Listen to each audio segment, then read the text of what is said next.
పూర్ణ హృదయముతో నిన్ను వెదకితిని, నీ ఆజ్ఞలను విడిచి నన్ను తిరుగనీయకుము.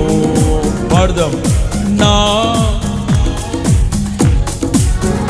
నిన్ను వెదకితిని, నీ ఆజ్ఞలను విడిచి నన్ను తిరుగనీయకుము.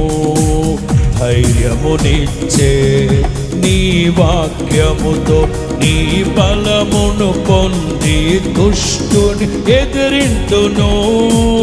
ధైర్యమునిచ్చే నీ బలమును పొంది దుష్టుని ఎదిరింతును. యేసయ్యా నన్ను కోరుకునున్న నిజ స్నేహితుడా,